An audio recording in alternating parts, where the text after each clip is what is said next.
Hi friends, എല്ലാവർക്കും Diaz tasty കിച്ചണിലേക്ക് സ്വാഗതം.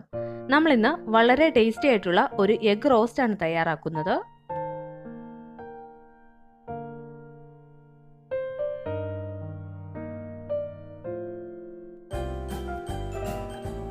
ചാനൽ സബ്സ്ക്രൈബ് ചെയ്തിട്ടില്ലാത്തവർ സബ്സ്ക്രൈബ് ചെയ്യുക.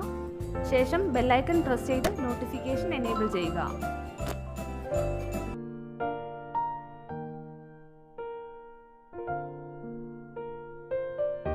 എഗ് റോസ്റ്റ് തയ്യാറാക്കുന്നതിനായിട്ട് നമ്മൾ ഒരു ചട്ടി ചൂടാകാൻ വെച്ചിട്ടുണ്ട്. ചട്ടി നന്നായി ചൂടായി കഴിയുമ്പോൾ നമുക്കിതിലേക്ക് കോക്കനട്ട് ഓയിൽ ഒഴിച്ചു കൊടുക്കാം. 2 ടേബിൾ സ്പൂൺ കോക്കനട്ട് ഓയിൽ ഞാൻ ഒഴിച്ചു കൊടുത്തിട്ടുണ്ട്. ഓയിൽ നന്നായി ചൂടായി കഴിയുമ്പോൾ നമുക്കിതിലേക്ക് 1/2 ടീസ്പൂൺ കടുക് ഇട്ട് കൊടുക്കാം. കടുക് പൊട്ടി വന്നതിന് ശേഷം നമുക്കിതിലേക്ക് നീളത്തിൽ അരിഞ്ഞു വെച്ചിരിക്കുന്ന സവാള ചേർത്ത് കൊടുക്കാം. ഞാൻ 2 വലിയ സവാളയാണ് എടുത്തിരിക്കുന്നത്. ഇനി നമുക്ക് ഈ സവാളയൊന്ന് വഴറ്റിയെടുക്കണം. അതിനായിട്ട് നമുക്കിതിലേക്ക് കുറച്ച് ഉപ്പും കൂടി ചേർത്ത് കൊടുക്കാം. സവാളയുടെ കളറൊക്കെ മാറി തുടങ്ങുമ്പോൾ നമുക്കിതിലേക്ക് പച്ചമുളക്, ഇഞ്ചി, വെളുത്തുള്ളി എന്നിവ ചേർത്ത് കൊടുക്കാം. ഞാൻ 2 പച്ചമുളക് മുറിച്ചെടുത്തിട്ടുണ്ട്. ഇനി നമുക്കിതിലേക്ക് ചെറുതായിട്ട് അരിഞ്ഞു വെച്ചിരിക്കുന്ന വെളുത്തുള്ളി ചേർത്ത് കൊടുക്കാം. ചെറുതായിട്ട് അരിഞ്ഞു വെച്ചിരിക്കുന്ന ഇഞ്ചി ചേർത്ത് കൊടുക്കാം. എന്നിട്ട് ഇത് നന്നായിട്ടൊന്ന് ഇളക്കി കൊടുക്കണം. ഇനി ഇത് നന്നായിട്ടൊന്ന് വഴറ്റിയെടുക്കണം. ഇനി നമുക്കിതിലേക്ക് കുറച്ച് കറിവേപ്പില കൂടി ചേർത്ത് കൊടുക്കാം. ഞാനിപ്പോൾ ഒരു തണ്ട് കറിവേപ്പില ചേർത്ത് കൊടുത്തിട്ടുണ്ട്. ഈ സവാളയൊക്കെ നന്നായിട്ടൊന്ന് വഴന്നു വന്നതിന് ശേഷം വേണം ഇതിലേക്ക് നമുക്ക് പൊടികൾ ചേർത്ത് കൊടുക്കാൻ. സവാള നന്നായിട്ട് വഴന്നു വന്നിട്ടുണ്ട്. ഇനി നമുക്കിതിലേക്ക് പൊടികൾ ചേർത്ത് കൊടുക്കാം. 2 table spoon Kashmiri chilli powder, 1/4 teaspoon മഞ്ഞൾപ്പൊടി, 1 ടേബിൾ സ്പൂൺ മല്ലിപ്പൊടി. ഇനി നമുക്ക് ഇത് നന്നായിട്ടൊന്ന് ഇളക്കി കൊടുക്കാം.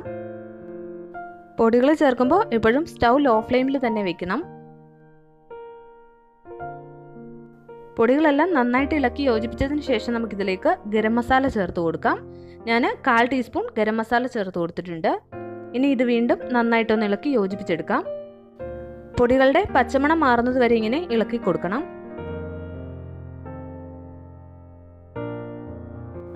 പൊടികളുടെ പച്ചമണമൊക്കെ മാറി നന്നായിട്ട് മൂത്ത് വരുമ്പോൾ നമുക്കിതിലേക്ക് തക്കാളി ചേർത്ത് കൊടുക്കാം. ഞാൻ 1 തക്കാളി ചെറുതായിട്ട് അരിഞ്ഞെടുത്തിട്ടുണ്ട്. ഇനി ഇത് നന്നായിട്ടൊന്ന് ഇളക്കി യോജിപ്പിച്ചെടുക്കാം.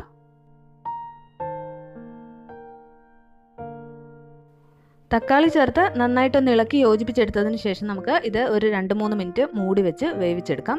തക്കാളിയെല്ലാം നന്നായിട്ട് വെന്ത് ഉടഞ്ഞു വരണം. ഒരു 3 മിനിറ്റ് കഴിഞ്ഞിട്ട് നമുക്കിതിൻ്റെ മൂടി ഒന്ന് തുറന്നു കൊടുക്കാം. നമ്മുടെ തക്കാളിയൊക്കെ നന്നായിട്ട് വെന്തിട്ടുണ്ട്. ഇത് നന്നായിട്ടൊന്ന് ഇളക്കി കൊടുത്തതിന് ശേഷം നമുക്കിതിലേക്ക് കുറച്ച് വെള്ളം ചേർത്ത് കൊടുക്കാം.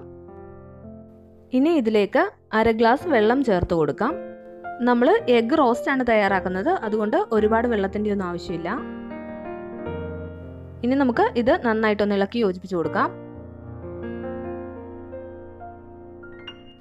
ഇത് നന്നായിട്ട് ഇളക്കി യോജിപ്പിച്ചെടുത്തിട്ടുണ്ട്. ഇനി നമുക്കിതിലേക്ക് കുറച്ച് ഉപ്പ് ചേർത്ത് കൊടുക്കാം. നമ്മൾ ആദ്യം സവാള വഴറ്റിയപ്പോൾ കുറച്ച് ഉപ്പ് ചേർത്തതേ ഉണ്ടായിരുന്നുള്ളൂ. ഉപ്പും ചേർത്ത് നന്നായിട്ടൊന്ന് ഇളക്കി കൊടുത്തതിന് ശേഷം നമുക്ക് മൂടി വയ്ക്കാം. 1 മിനിറ്റത്തേക്ക് ഇതൊന്ന് മൂടി വെച്ച് കൊടുത്താൽ മതി. 1 മിനിറ്റ് കഴിഞ്ഞിട്ടുണ്ട്. ഇനി നമുക്ക് ഇതിൻ്റെ മൂട് തുറന്ന് ഇത് നന്നായിട്ടൊന്ന് ഇളക്കി കൊടുക്കാം. ഇതിലിപ്പോൾ എണ്ണയൊക്കെ നന്നായിട്ട് തെളിഞ്ഞു വന്നിട്ടുണ്ട്.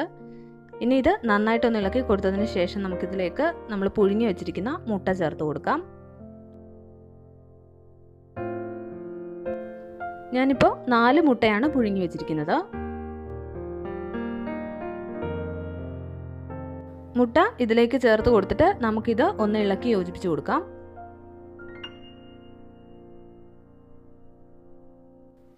ഇത് നന്നായിട്ടൊന്ന് ഇളക്കി കൊടുത്തതിന് ശേഷം നമ്മുടെ ഈ മസാല എല്ലാം മുട്ടയിലൊന്ന് പിടിക്കാൻ വേണ്ടിയിട്ട് നമുക്ക് ഇത് 1 മിനിറ്റ് മൂടി വെച്ച് കൊടുക്കാം. സ്റ്റൗ ഒരു മീഡിയം ഫ്ലെയിമിൽ വെച്ചാൽ മതി.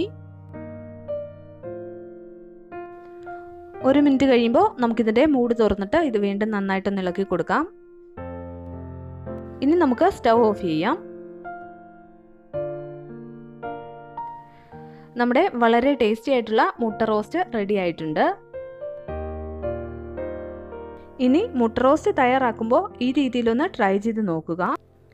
ഈ റെസിപ്പി ഇഷ്ടമായെങ്കിൽ നമ്മുടെ ചാനൽ സബ്സ്ക്രൈബ് ചെയ്യാനും വീഡിയോസൊക്കെ ഷെയർ ചെയ്യാനും മറക്കരുത്.